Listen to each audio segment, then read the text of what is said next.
I first heard the splash, the unmistakable plop of something heavy hitting the water.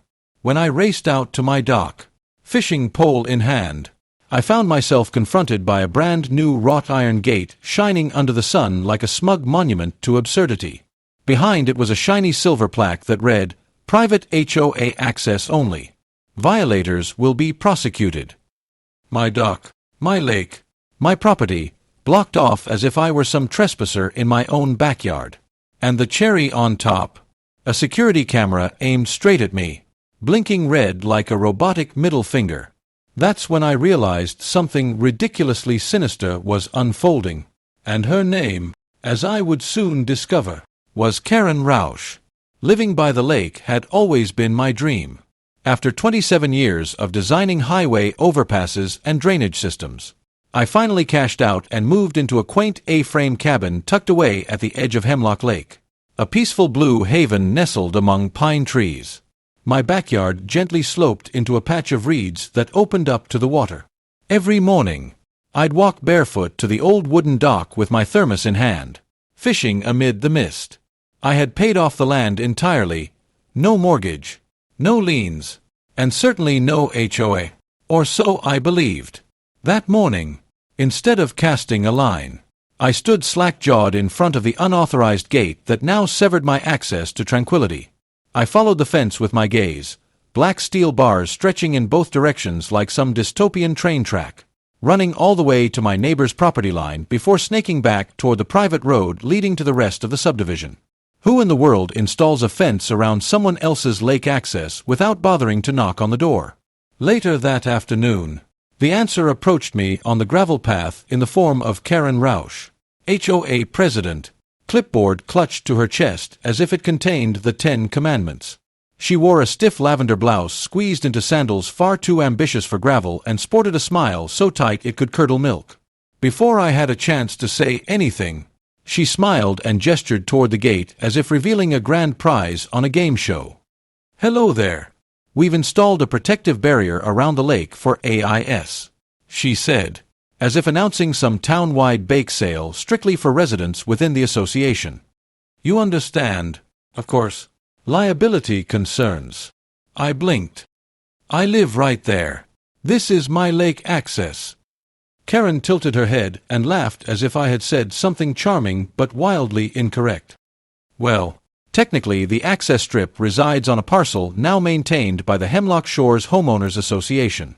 You must have missed the notices we sent. Several," she added, tapping her clipboard, holding it like a shield. "Safety first, right?" I could feel my blood pressure spike so high it buzzed behind my eyes. "Karen, I didn't receive a single notice. And how did you manage to get permission to build this? That land isn't part of your HOA." "Oh, but it is now," she replied sweetly. "The HOA acquired the lease last fall. It was previously managed by the old bait shop owner, bless his soul. Since he passed, it reverted to open bid. We secured it and redesignated it as common HOA property." I stared at her, trying to grasp the twisted logic behind it all. The bait shop was, of course, a narrow stretch of land between my property line and the lake that had once housed a rickety shack filled with minnows and soda cans. I had always thought it was included in my deed or county easement. Turns out it wasn't, and this woman had swooped in and leased it out like a hawk snatching a rabbit. "Let me guess," I said, my voice tight. "You didn't tell anyone living nearby." "It was discussed in our October meeting. It was fully above board," she chirped. "You're welcome to submit a formal appeal. Though as a non-member, I'm afraid you won't have voting rights." I was stunned. I wasn't even part of the HOA, having bought the land long before the subdivision encroached. Yet somehow this neighborhood Napoleon had managed to block off my lake access and declare it private HOA territory without even knocking on my door. The next day, I attempted to cut through the gate with bolt cutters, like some renegade freedom fighter snipping at tyranny. I barely got through one link before Karen appeared with a security guard in tow and called the sheriff.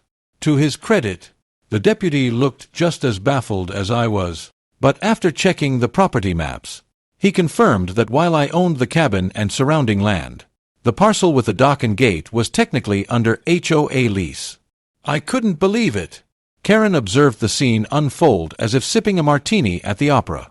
By the end of the week, a warning sign had been erected, "Do not trespass, $1,000 fine," and that ridiculous camera kept blinking, watching my every move. I tried going through the HOA board, attending one of their meetings. It felt like stepping into a soap opera run by suburban villains. Everyone seemed either terrified of Karen or completely hypnotized by her delusions of control. One guy even mentioned I wasn't on the lake list anymore. I almost laughed. What the hell was a lake list? Then came the kicker. Karen held the only key to the lock. For a few days, I sulked. What could I do? Hire a lawyer and bleed thousands trying to reclaim a tiny sliver of land with a gate on it? Dig a tunnel under the fence like a cartoon prisoner? I even considered building a floating dock off my own shoreline and launching a kayak invasion just to make a point. And then I spotted it, a for sale sign discreetly placed on the parcel next to the gated strip. The very land Karen had leased, split by a legal quirk into 2 narrow lots. I pulled out my phone, called the number, and spoke to a real estate agent who eagerly encouraged me to make an offer. The seller, an elderly woman living in Alaska, had inherited the land from her late husband and had forgotten it even existed. That night, I sat on my porch sipping coffee under the stars, watching the gate glow faintly in the moonlight like a smug steel totem, and a grin spread across my face. If Karen wanted control so badly, she was about to get it, just not the kind she expected. I was going to buy the land with the only gate key. 2 weeks later, the paperwork was finalized. The deed was in my name, and I became the proud owner of a narrow, overlooked, yet now incredibly valuable strip of land that included the fence Karen had so proudly installed. The kicker: when she leased the adjacent parcel, she'd assumed the other half was part of the same plot, just like I had. But that sliver, the one with the actual gateposts buried in the dirt, wasn't leased. It was for sale, and I purchased it for less than the cost of a new fishing boat. It was almost poetic. She had locked me out, but now I owned the very lock. I waited a week before making any changes, just long enough for the gate to become a permanent fixture in the HOA's mind and for Karen to get comfortable with her little symbol of power. The lake was set to host its annual HOA summer brunch. And sure enough, the event was planned right on the other side of my former dock, now her exclusive community retreat. I watched the preparations for my deck like a hawk with popcorn as folding chairs were arranged. A white tent went up, and someone wheeled out a chocolate fountain. The level of pretentious energy spilling into my backyard was unbelievable. On the morning of the event, I made my move. I walked calmly down to the gate, lockpick kit in my pocket, not to break in, but to change the lock entirely. I brought a new heavy-duty padlock, the kind you see on military ammo crates. Click. It snapped shut like a gavel. And then I affixed a fresh sign, nothing dramatic. Just a simple message printed on weatherproof laminate: private property. Access by owner permission only. That afternoon, as HOA members strolled up wearing pastel polos and sun hats, Karen marched to the gate holding a clipboard, her smug grin blinding small animals. She reached for her key. It didn't fit. She tried again. Still didn't work. She jiggled, twisted, even banged it against the gate, growing redder by the second. Eventually, she turned to the gathered crowd and, with the tightest smile imaginable, announced that there had been a small technical issue with the lock, but it would be resolved momentarily. I took a sip of my lemonade and waited for the moment she'd look up and see me. When the realization hit her, I waved, then tossed her a copy of the deed. She read it as if it was written in a foreign language. Her jaw moved, but no sound came out at first. Finally, she stammered, This must be a mistake. You can't just buy community property." I walked up to the gate, leaning casually against the fence, and replied, "You're right. That's why I didn't. I bought my property, the one your gate stands on, right up to the big rock there." Karen's face twisted like she had bitten into a lemon rind. She scanned the deed again and stared at the plot map, which I had conveniently highlighted in neon yellow. The realization dawned slowly and painfully for her. She was standing on land that no longer belonged to the HOA. Legally, not at all. "But we installed this gate," she exclaimed in a now shrill voice. "The HOA funded it, and I own the soil underneath it," I said calmly, "which means it's mine. In fact, I was thinking of replacing it with a hammock." A laugh erupted from someone in the crowd. Karen turned, eyes wide, but the tide was shifting. Several board members looked uncomfortable, and a few even seemed entertained. Stephanie, the sharp-witted younger board secretary, raised an eyebrow and crossed her arms, as if she'd just witnessed an unexpected twist in a play that she fully appreciated. Karen stormed off, cell phone glued to her ear, demanding an emergency board session. I let her go. There was no emergency session that could save her from this, since the HOA had leased half the property and built improvements on land they didn't own, and I had purchased the other half. I had full control over the gate access and all associated terms. Legally, the HOA couldn't even touch the gate without my permission. The next day, I filed an official notice with the county clerk. The fence was now marked as partially installed on private property, and any unauthorized alterations would be considered trespassing. I sent copies to the HOA, the sheriff's office, and just for fun, to Karen's lawyer, whose email I found from a public HOA filing. Then I installed a motion-activated camera and a solar-powered floodlight. The spotlight would activate every time someone approached the gate from the HOA side. It didn't record anything. I wasn't trying to catch them. I just wanted them to know I was watching. Karen's attempts at retaliation came swiftly and predictably. First, a letter accusing me of sabotaging community morale. Then a second letter from the HOA legal representative citing a clause in their charter about cooperative land usage. My response: a copy of my deed and a post-it note that read, "Cooperate this." Stephanie visited me not long after. She wasn't hostile, just curious. She asked to walk the property line with me, and I obliged, walking along the length of the fence. She shook her head, clearly annoyed. Karen never ran this through the proper channels, she said. She told the board it was uncontested HOA property. It wasn't, I replied. It's just that nobody cared until she installed a gate. Stephanie smirked. She's going to blow a gasket when the board finds out she spent $3,000 of HOA funds fencing land we don't own. Then I guess she better reinforce that gasket, I replied. Over the next few days, things shifted. The HOA's posture softened. Stephanie began attending board meetings, visibly tense. Rumors spread about internal disagreements and potential misappropriation of funds.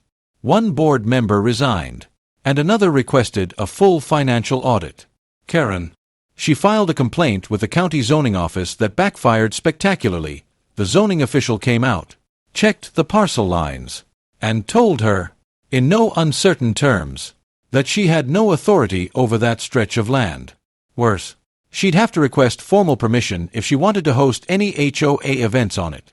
She tried to argue, but the zoning guy just shrugged and pointed out, "He owns it, and it's not under your HOA domain." End of story. By the end of the week, Karen attempted one desperate move. She hired a locksmith to change the gate lock again. The locksmith showed up, looked at the gate and the property markers, then called me. I strolled down with a bag of cookies and a receipt proving I was the property owner. The locksmith chuckled, took a cookie, and left without touching a thing. That night, I set up a fishing chair behind the gate, enjoying the breeze with a cooler and a book. Occasionally, HOA residents walked by, looking sheepish. A few waved, and one even dropped off a six-pack to thank me for standing up to the nonsense. It was no longer about revenge. It was about principle. If Karen wanted control, she could find it elsewhere. Here, on this side of the gate, I was the one with the key. As July rolled around, the battle lines were drawn in invisible ink. only visible to those of us living it every day. The gate had become more than a physical barrier. It was a symbol for me, standing for boundaries, ownership, and the sweet taste of poetic justice. For Karen, it was a humiliating monument to her overreach, a daily reminder that her grasp had exceeded her reach. But just because she had lost on the ground didn't mean she was finished. Oh no, she had plans, and I began to see them unfold with a silence that was somehow more ominous than any shouting match. It started with boats, not mine, of course. I couldn't even get mine into the water without lifting it over the gate like a circus act. These were HOA boats, paddle boats and small skiffs, drifting in from the far end of the lake. At first, I thought it was innocent, just kids enjoying the water. But then I noticed the same people docking at the backside of my property, stepping onto the land as if it were a park. I approached one couple who looked genuinely confused when I asked what they were doing. "Oh, we were informed this area is part of the community lakefront," the man replied, holding a little picnic basket. Karen sent out a newsletter about the new boat landing zones. I nodded slowly. "And did she mention who owns this piece of land you're standing on?" His wife blinked. "Wait, you own this?" I pointed to the sign still bolted to the fence. Now with a small addition, "Private property. Parcel number 2483. Trespassing not permitted." I had added it after the third boat landed. Things escalated when a row of buoys appeared in the water, bright orange, strung with netting like a floating fence, cordoning off the side of the lake near my dock. The sign attached to them read, "Community Swim Area, HOA members only." That's when I realized we were entering a new phase of this ridiculous war. Karen had decided if she couldn't win on land, she'd try to reclaim territory by water. I called the county again, and they sent a representative out to inspect the property lines and water access zone. The verdict was clear. The HOA had no legal jurisdiction over navigable waters. The buoys were unauthorized, and within a week, they were gone. I didn't even have to do anything. But that only seemed to drive Karen deeper into her spiral.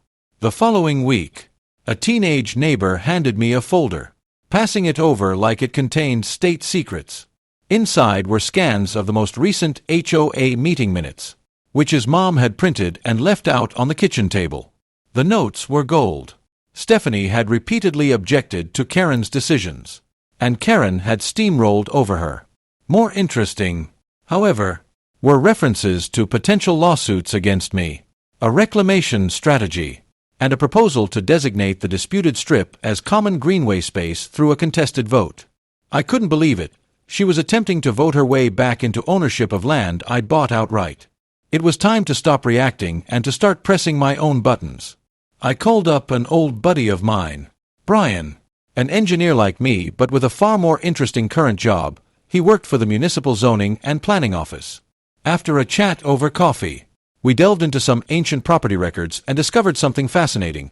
Because the strip of land I had purchased was less than 6 feet wide in some areas and not used for essential infrastructure, it qualified for reclassification under the state's non-commercial preservation clause. In short, I could apply to make the parcel a restricted access eco-habitat. Brian helped me draft the paperwork, and within 2 weeks, my land, my beautiful little sliver of victory, was no longer just private. It was now legally protected. No development, no events, no gatherings, not even temporary setups without a formal permit. The gate, the dock, the entire strip was now designated as an environmental rest corridor, complete with a sign from the county. The HOA's response was swift and panicked, leading to an emergency meeting. Karen attempted to rally the troops, but this time, they weren't having it. Residents were tired. The board was divided, and Stephanie, bless her, came to me the next day to deliver news that nearly made me spit out my coffee. She tried to stage a vote to override your classification, Stephanie said, laughing so hard she could hardly speak. She claimed it was unfair, a bad faith action, and I read the county ordinance to everyone, stating you followed every rule and even paid for the application fee yourself. The motion didn't even get a second. She handed me an oatmeal raisin cookie from the meeting as a peace offering. And I forgave her. Over the next week, tension bubbled like a kettle left on too long. Karen refused to give up. She walked the property line daily, muttering into her phone, snapping photos as if collecting evidence for some non-existent crime. And then one day, I caught her red-handed. While watering my garden, I noticed movement by the fence. There she was, crouched by the gate with a screwdriver in hand, trying to loosen the hinges. I approached slowly, not saying a word, and just stood behind her. She didn't notice me until the light shifted, and my shadow fell across her back. "What are you doing?" I asked. She spun around while still crouched, caught mid-wrench. "Oh, I was just inspecting the damage. Some resident mentioned the gate was unsafe." "Funny," I replied. "The camera says no one's touched it but you." She blinked. "You installed a camera?" "It's legal on my property. It also has a pretty decent microphone." Karen stood, brushing off her knees to regain her dignity. "You're being extremely uncooperative. You know. You're lucky I don't charge admission," I replied, pointing to the sign. "You're welcome to leave before the county adds trespassing to your growing list." She left, cheeks flushed, steps clipped and stiff. I watched her disappear around the bend. Shaking my head, she was unraveling. The final blow came the following week when Stephanie gathered enough board votes to call for a full audit of HOA spending. It turned out Karen had allocated over $88,000 to fencing and safety enhancements without proper documentation or approvals. Among those expenses was a weekend board stress retreat at a local spa booked under her niece's name. The board suspended her pending investigation, and she resigned 2 days later, blaming a toxic environment. Word spread quickly. Residents began stopping by to thank me, bringing pies, six-packs, and even one hand-painted sign that read, "Local Legend, Gatekeeper of Hemlock." I put it up next to my fishing chair. Peace returned slowly, like the lake healing after a storm. The buoys never came back. The gate stayed locked but always open for kids wanting to fish or for the elderly couple who enjoyed sitting by the water. I had a stack of laminated permission slips for guests, and anyone respectful enough to ask received one. As for the HOA, they began drafting a new charter, one with fewer gate metaphors and a lot more neighborly common sense. Just when I thought things had settled into a peaceful rhythm, Karen re-emerged, though not physically, but digitally, like a villain from a forgotten streaming sequel. She resurfaced online with the fervor of a conspiracy theorist and the editing skills of a teenager with Wi-Fi. Her new crusade was a campaign she called Save Our Shoreline, which included a Facebook group, a YouTube channel, and a series of increasingly unhinged TikToks filmed from her backyard, which was now 3 states away, apparently because she had moved to Florida. Yet distance hadn't dulled her thirst for drama. If anything, it sharpened it. The videos were something to behold. In one, she stood in front of a green screen backdrop of Hemlock Lake, declaring that an entitled non-member had seized sacred community land and fenced it off like a tyrant. She showcased blurry screenshots of my gate, labeling it with words like greedy anti-neighbor and my personal favorite, Gate Goblin. Another video featured dramatic music interspersed with slideshows of the lake over the years, cut with stock footage of crying children and ducks, real ducks quacking in confusion. Her finale was a full-blown monologue under stormy sky filters, ranting about how one man weaponized bureaucracy to oppress an entire neighborhood. I would have ignored it if it hadn't started gaining traction. Some video caught the attention of a mid-level outrage blogger, and suddenly my once quiet little fence was trending. People began sharing the clips under hashtags like #LakeLockdown and #FreeTheDock. Strangers commented on my public property records. One even left a voicemail asking how much I charged to rent the land back to the community. Another guy wanted to produce a documentary, claiming he was from Oregon. When I asked if he had ever visited Hemlock Lake, he shrugged and said, "No, but injustice is universal." At first, I was furious. I hadn't asked for fame, infamy, or any kind of spotlight. All I wanted was to fish, sit by the water, and not have to argue with power-hungry people brandishing clipboards. But then something unexpected happened. The internet, that vast swirling tide of chaos and memes, turned on Karen. Reddit threads popped up dissecting her videos, pointing out inconsistencies and her long history of HOA complaints from previous residents. Someone even found a Yelp review she'd left for a nail salon that read like a manifesto. Another thread titled, "Karen tried to fence a lake and got wrecked by a fishing grandpa," made it to the front page. They turned me into a meme. A photo of me in my fishing chair holding a lemonade was captioned, "You shall not base," and "Gatekeeping done right." A local news station even contacted me, wanting to do a feel-good segment. I politely declined, wishing to avoid more attention. Still, they aired a story based on public records, complete with a zoomed-in image of the property deed and dramatic narration. Afterward, Stephanie called me, laughing so hard she could hardly speak. "It's official," she exclaimed between gasps. "You're Hemlock's first viral legend." The attention eventually faded, as all internet phenomena do, but the consequences for Karen did not. The renewed interest led to a closer examination of her tenure in the HOA. A few residents she had previously alienated stepped forward with grievances that had been dismissed or ignored: misuse of funds, false citations, and manipulation of board votes. While this was not enough to result in criminal charges, it was enough to blacklist her from ever holding an HOA leadership role again, not just in Hemlock Shores, but across several statewide community networks. In a move that nearly made me spit out my coffee, the county sent her a fine. Turns out, some of her unauthorized installations and her forged permit application for the original gate constituted zoning violations. She had signed a document claiming the land was HOA-controlled when it wasn't. That fine totaled close to $10,000, plus legal fees. Karen's online presence went quiet not long after that. No more rants. No more green screen lakes. She posted one last cryptic message, moving on to better waters. I assumed that meant some gated condo complex in Boca Raton. Back in Hemlock, things were finally starting to breathe again. Stephanie and the new board diligently worked on rewriting HOA policies, focusing on transparency and neighborhood inclusion. She even invited me to one of their sessions, not as a member, but as a consultant.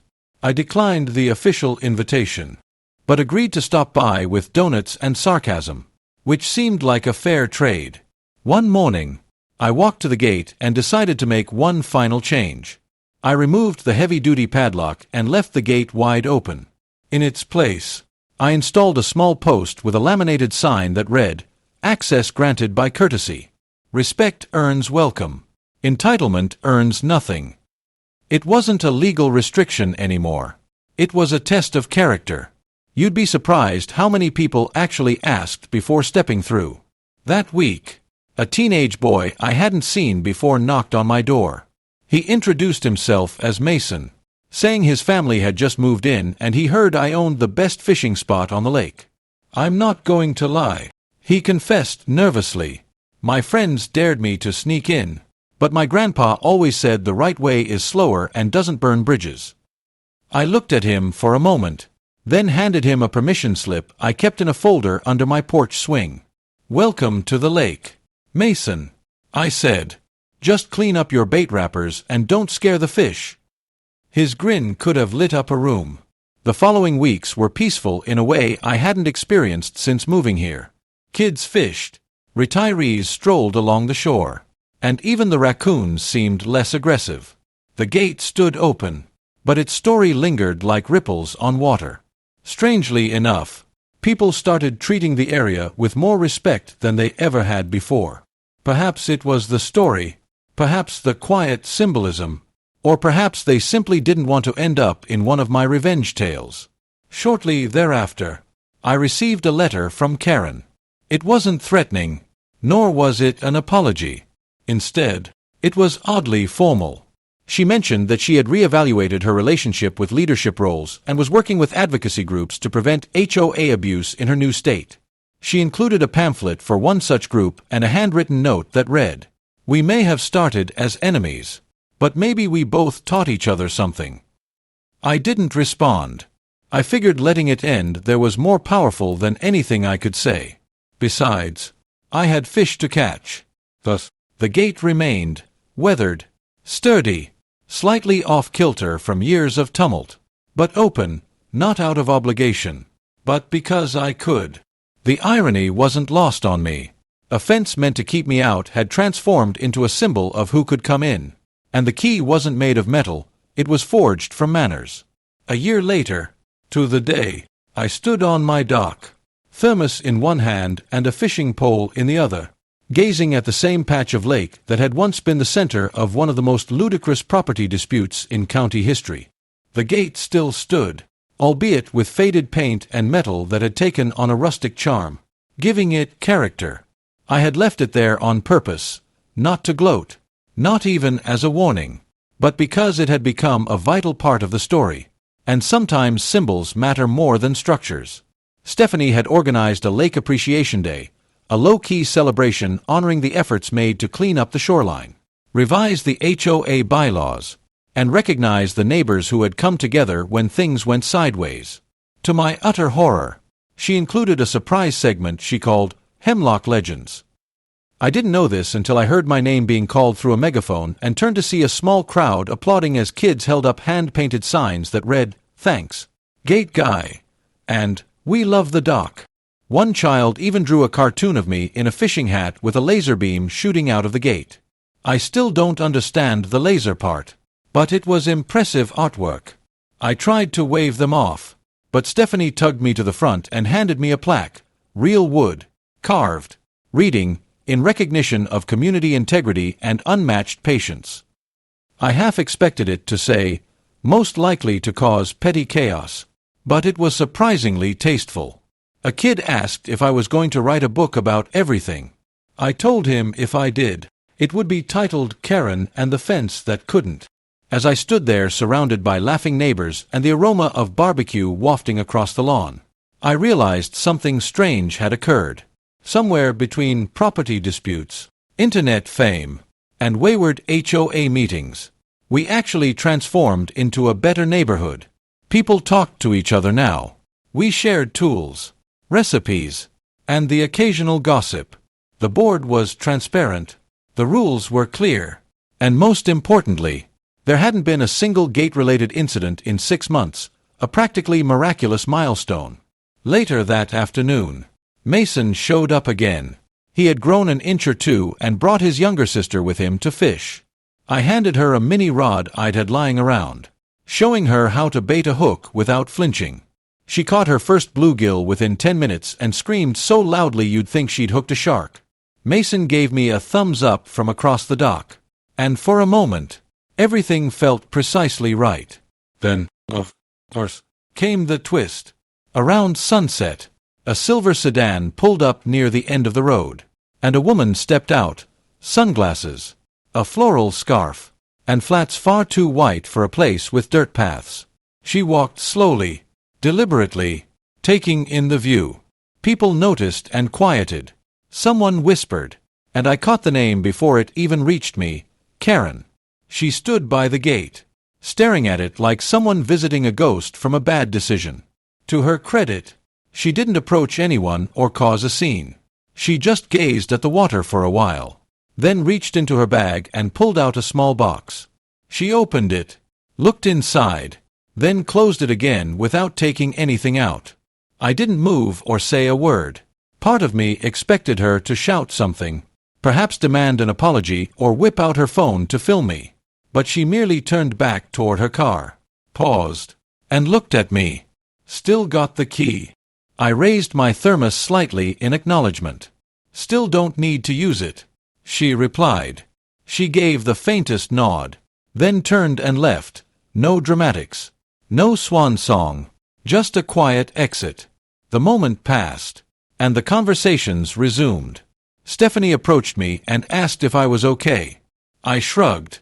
Honestly, it didn't bother me. People change or they don't. Either way, it wasn't my job to make sense of it.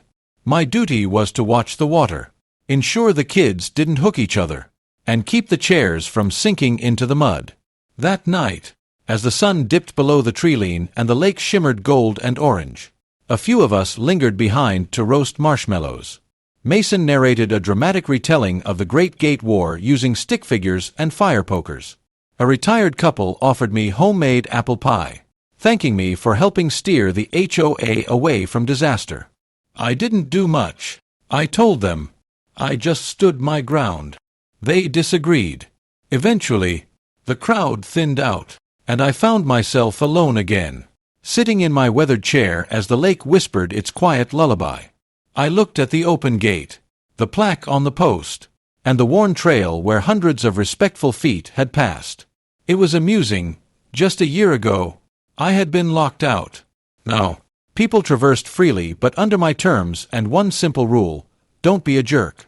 I reflected on how far we had come, the angry emails, the rogue locksmith, the viral memes, and the zoning paperwork that could have passed for an undergraduate thesis.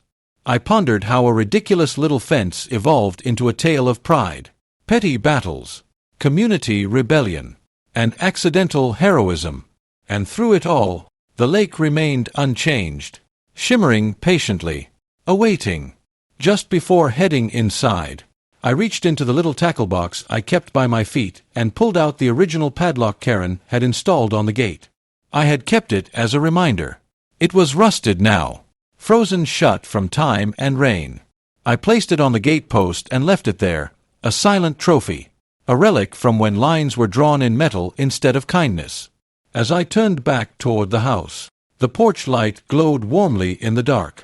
I heard footsteps behind me, Mason again, jogging up. "Hey," he said, out of breath. "You coming to the late-night fish-off tomorrow?" I smiled. "Wouldn't miss it."